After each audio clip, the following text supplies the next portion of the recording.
I'm a married woman who has recently found herself utterly enchanted by a younger man.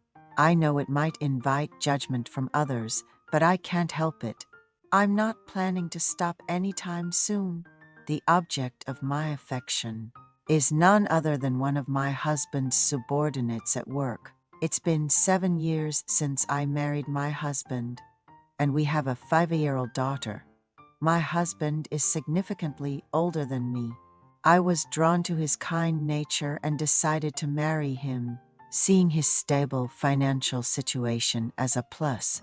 His job keeps him extremely busy. He leaves early for work and comes home late. After becoming pregnant, I left my job, and with my husband's busy schedule, I've been raising our child on my own, which is exhausting. It's been years since I've felt the warmth of my husband's embrace. When he is home, he just cleans up and goes straight to bed because he's so tired. His job requires him to travel frequently to other regions. Then one day he called me. I'll be bringing a guest over for a few days for work. So can you please prepare the guest room? Following his call, I hurriedly started to tidy up the guest room. I was annoyed by the sudden need to host someone, but I accepted the situation and quickly cleaned the house and prepared dinner. My husband introduced the man he brought home. This is Mitchell, who came up to Seoul for work from the region. When I'm on business trips there, I stay at Mitchell's place. I took another look at the man standing behind my husband. Mitchell was handsome, tall, and seemed to have a pleasant personality. Hello, ma'am. I apologize for the sudden imposition. I'll be in your care for a few days. I won't be a bother, I promise. I'll just sleep and go. Please don't worry about me, Mitchell said. My husband added, Mitchell will be staying with us for about 3 days. He'll eat out, so don't worry about meals. He's considerate not to trouble you, okay? Mitchell gave me a light smile. I could have stayed outside, but your husband insisted I come here. I'm really sorry, he laughed. It's fine by me. My daughter's father owes Mitchell a lot, so please make yourself at home, I replied with a smile. Living with an older husband and then seeing a younger man brought a refreshing change. Mitchell was cheerful and seemed well adapted to social life. My husband and Mitchell started drinking together in the living room. Mitchell offered me a drink, but I replied, I'm not good with alcohol. Please don't mind me and enjoy yourselves. I was cleaning the kitchen while eavesdropping on the conversation between my husband and Mitchell. I was particularly keen on what the handsome Mitchell was talking about. My husband asked Mitchell, when are you going to get married? Do you have a girlfriend? Mitchell suddenly laughed loudly and said, Boss, you're really lucky. Seeing how beautiful you are, ma'am, I'd marry in a heartbeat if I met someone like you. My father's business is doing well, so we've already got an apartment ready, Mitchell continued.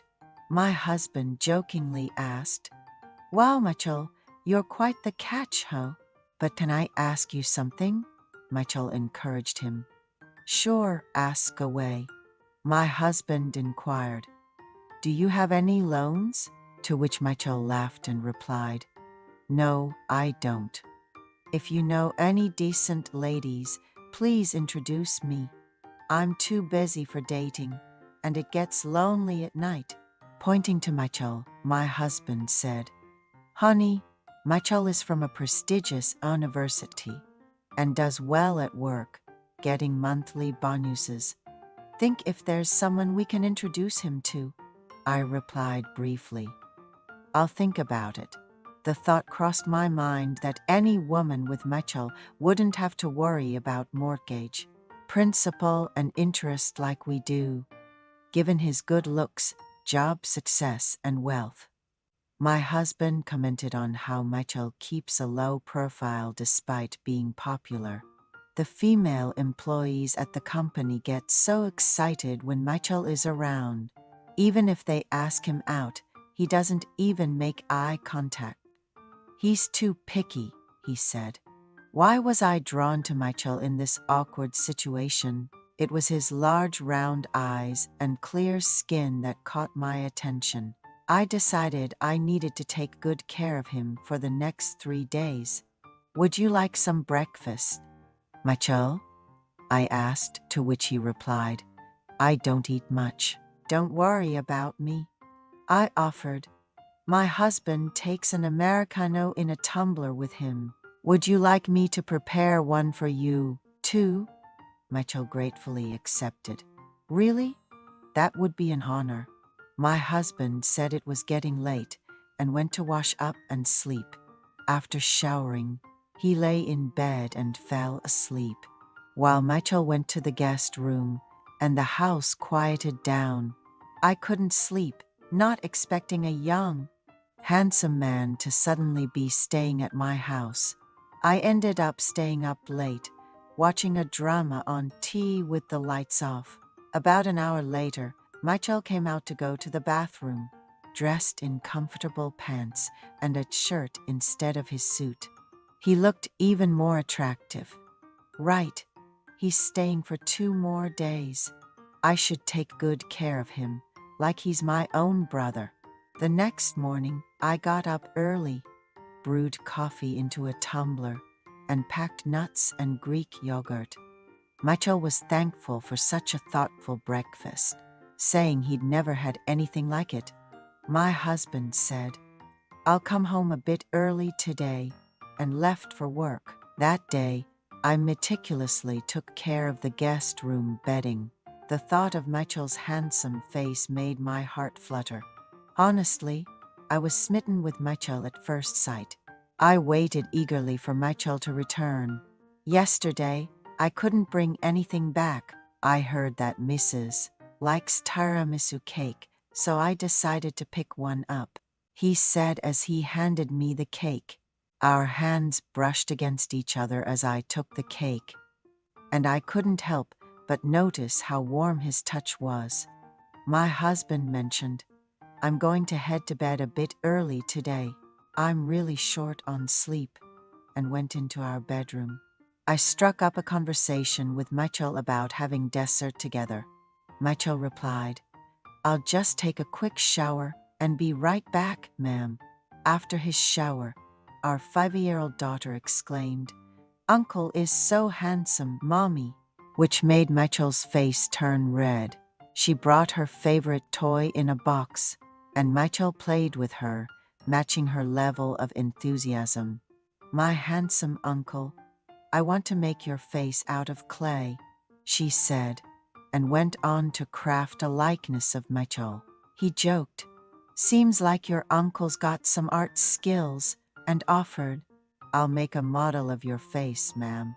Just sit still for 20 minutes. Those 20 minutes felt like hours.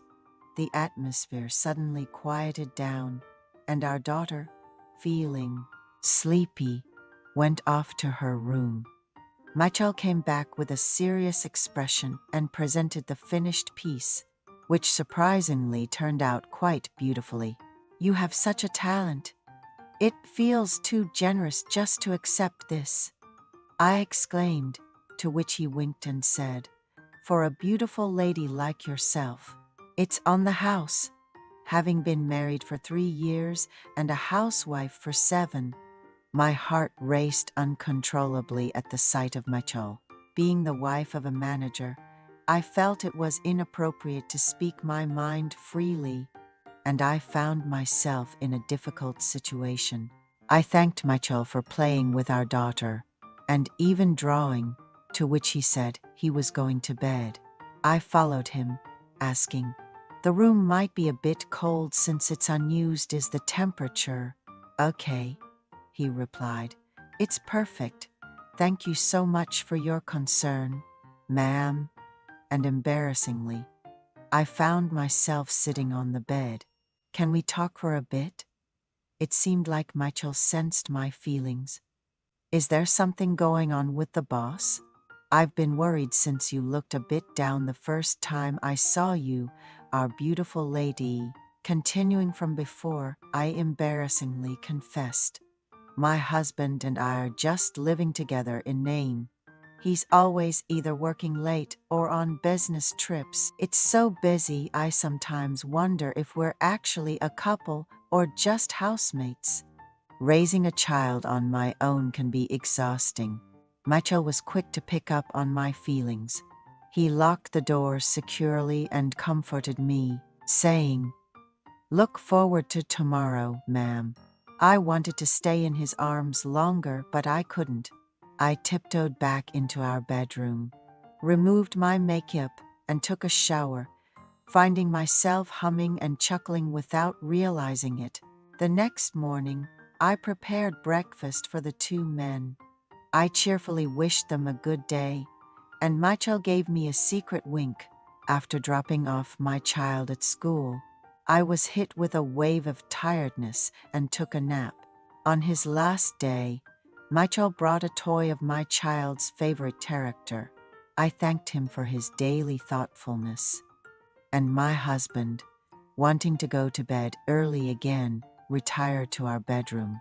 This time, Michael drew a portrait of our daughter, who exclaimed, "Dad, can't draw, but Uncle, you're really amazing." Michael mentioned he had many nieces and nephews.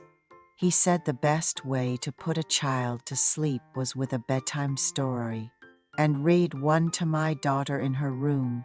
She yawned contentedly and fell into a deep sleep. That night, we shared a bottle of wine and exchanged contact information. Despite his busy schedule, Michael often finds time to visit me. Being with Michael makes me feel truly alive. I think I'll enjoy this thrilling relationship for a while longer.